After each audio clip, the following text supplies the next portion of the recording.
आज आपके सामने एक नई सीरीज का शुभारंभ करने जा रहे हैं जो आपकी आगामी भर्ती परीक्षा 2026 में है एसएससी जीडी की। उसके लिए हिंदी का प्रथम प्रैक्टिस सेट लेकर आए हैं। आई होप ये क्वेश्चन आप ज़रूर अटेम्प्ट करेंगे। फर्स्ट क्वेश्चन है आपकी स्क्रीन पर। दिए गए शब्द का विलोम शब्द चुनें। अंत, आदि। किसका विलोम शब्द चुनना है? आदि का। ऑप्शन है अंत, भय, शरीर या फिर अकथ। आदि का मतलब होता है प्रारंभ, किसी भी चीज़ की शुरुआत, प्रारंभ। तो प्रारंभ का अपोजिट है अंत। Option number A is the correct answer. अगला क्वेश्चन है आपकी स्क्रीन पर। हथेली पर सरसों रखना, हथेली पर सरसों उगाना। मुहावरे का सही अर्थ है लड़ाई करना, खेती करना, भाग जाना या फिर असंभव काम को संभव करना।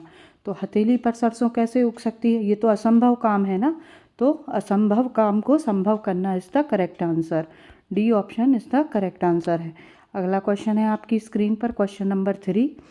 दिए गए वाक्य में रेखांकित खंड को प्रतिस्थापित करने के लिए सबसे उपयुक्त विकल्प का चयन करें। मोहन ने पढ़ाई का काम पूरा कर लिया है। इसमें करे ऑप्शन है पढ़ने का, पढ़ने की, पढ़ाकू का, पठन का। तो मोहन ने कौन सा काम कर लिया है? पढ़ने का काम कर लिया है। Option A is the correct answer. Next question है आपकी स्क्रीन पर। Question number 4। हनुमान का पर्यायवाची शब्द नहीं है। तो आप जानते हैं हनुमान को पवन पुत्र भी कहते हैं, अंजनी पुत्र भी कहते हैं, मारुति नंदन भी कहते हैं। क्या नहीं कहते? विनायक। विनायक कहते हैं गणेश जी को। तो इसका करेक्ट आंसर है option number D. Question number 5 है आपकी स्क्रीन पर। सही वर्तनी वाले शब्द का चयन करें। तो अध्ययन की सही वर्तनी है आ, आधा, था, या और ना। इसमें ये कौन सा ऑप्शन है? Option number C is the correct answer. अगला क्वेश्चन है आपकी स्क्रीन पर। Question number 6। दिए गए वाक्य के लिए सार्थक शब्द दीजिए। जो कभी ना मरे, जो कभी मरता नहीं है उसे हम क्या बोलते हैं? अमर। तो option number A is the correct answer. अजर है जिसका कभी बुढ़ापा नहीं आता। अगला क्वेश्चन है आपकी स्क्रीन पर। Question number 7। दिए गए वाक्य का वह भाग ज्ञात करें जिसमें कोई त्रुटि है। माली ने एक फूलों की माला बनाई। तो यहाँ पर त्रुटि वाला शब्द जो है फूलों की। माली ने एक फूल की माला बनाई। यहाँ पर करेक्ट आंसर है ए। माली ने फूलों की माला बनाई। माली ने एक फूलों की माला बनाई में क्या गलत है आपका? फूलों की आंसर गलत है। Option number B correct answer. अगला क्वेश्चन है आपकी स्क्रीन पर। रिक्त स्थान को भरने के लिए सबसे उपयुक्त शब्द का चयन करें। आजकल फैशन का लोगों पर बहुत चढ़ा हुआ है। क्या होगा? रंग, बुखार, प्रभाव या नशा। करेक्ट आंसर है ऑप्शन बी। क्या चढ़ा हुआ है? बुखार चढ़ा हुआ। Option number B is the correct answer. अगला क्वेश्चन है आपके स्क्रीन पर। Question number 9। सकर्मक क्रिया का उदाहरण चुनें। रमेश दौड़ता है, सीता गाती है, बच्चा सोता है, पक्षी उड़ते हैं। तो correct answer option number B, Sita गाती है। इसमें गाने का एक कर्म किया जा रहा है, इसलिए यह एक क्या है? सकर्मक क्रिया है। Option number B is the correct answer. अगला क्वेश्चन है आपकी स्क्रीन पर।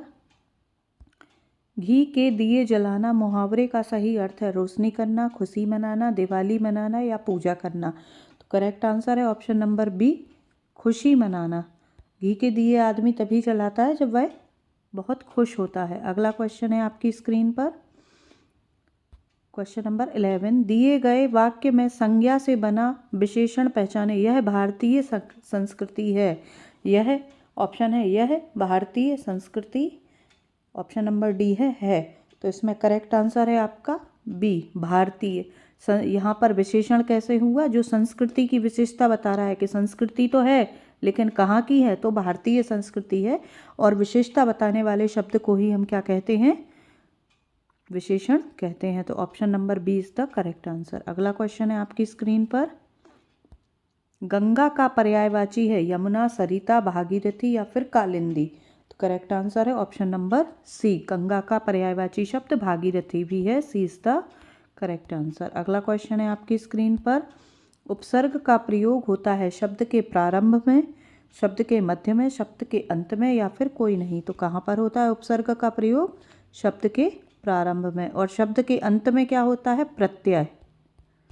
शब्द के अंत में होता है प्रत्यय और शब्द के प्रारंभ में होता है उपसर्ग। तो इसका 13 का करेक्ट आंसर है ऑप्शन नंबर ए। अगला क्वेश्चन है आपकी स्क्रीन पर, प्रत्यय का प्रयोग कहाँ होता है? लीजिए, अभी आपको प्रीवियस क्वेश्चन में मैंने बताया कि प्रत्यय का उपयोग कहाँ होता है? अंत में। Option number C is the correct answer. Next question है आपकी स्क्रीन पर, यथाशक्ति में कौन सा समास है? यथाशक्ति में अवयवी भाव समास है, जिसका मीनिंग क्या है? अवयवी भाव जहाँ पहला पद अव्यय हो, प्रथम पद यदि अव्यय है तो वह वहाँ पर क्या होता है? अवयवी भाव समास होता है। यथा अवयव क्या होते हैं मित्रों? जिनका किसी भी सेंटेंस में मीनिंग नहीं बदलता, वो हमेशा एज इट इज़ वैसे ही अव्यय के रूप में यूज़ किए जाते हैं, उनको हम अव्यय कहते हैं। यथा का कोई मीनिंग नहीं है, मतलब इसको जोड़ने से कोई प्रभाव नहीं पड़ेगा। यथाशक्ति, इसका मीनिंग हम निकालेंगे तो क्या होगा? शक्ति के अनुरूप। यहाँ पर यथा अव्यय है, इसलिए करेक्ट आंसर है ऑप्शन नंबर सी, अवयवी भाव समास है।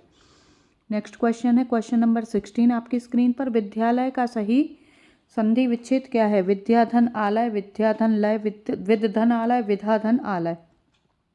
करेक्ट आंसर है ऑप्शन नंबर ए, विद्या का आलय माने विद्या का घर, इसे हम क्या कहेंगे? विद्यालय। तो option number A correct answer है। अगला क्वेश्चन आपकी स्क्रीन पर है, अशुद्ध वाक्य का चयन करें। मैं घर जा रहा हूँ, वह खाना खा लिया है, आप कब आए, मेरे पिताजी कल आएंगे। इनमें आप बताइए अशुद्ध का शब्द कौन सा है या अशुद्ध वाक्य कौन सा है? तो करेक्ट आंसर है वह खाना खा लिया है। करेक्ट नहीं है, वह खाना खा लिया है नहीं, उसने खाना खा लिया है। तो करेक्ट आंसर है ऑप्शन नंबर बी। अगला क्वेश्चन है आपकी स्क्रीन पर, वाच्य कितने प्रकार के होते हैं? 2, 3, 4 या 5? वाच्य होते हैं मित्रों 3 प्रकार के। कितने प्रकार के होते हैं? 3। Option number B is the correct answer. अगला क्वेश्चन आपकी स्क्रीन पर, जलज शब्द के अनेकार्थ शब्दों में से एक है। जलज मछली का, कमल का, बादल का या मोती का? तो जलज होगा मित्रों कमल का, क्योंकि जल में उगने वाला, जल में उगने वाला या रहने वाला, उगने वाला या रहने वाला, तो इसे क्या बोलेंगे? जलज। जल से उत्पन्न कौन होता है जल में? कमल। इसलिए B option is the correct answer. अगला क्वेश्चन लास्ट क्वेश्चन है आपकी स्क्रीन पर, कलिंग सर्प के विष से भी ज़्यादा प्राणघातक क्या माना जाता है? अपूर्ण ज्ञान, गलत विचार, बुरी संगत या फिर अत्यधिक धन? तो क्या है मित्रों? अपूर्ण ज्ञान। अपूर्ण ज्ञान हमेशा खतरनाक होता है, इसलिए A option is the correct answer. ऐसे ही क्वेश्चन की सीरीज को प्राप्त करने के लिए आप चैनल को लाइक शेयर सब्सक्राइब जरूर करें और अपने प्रिपरेशन को जारी रखें। धन्यवाद।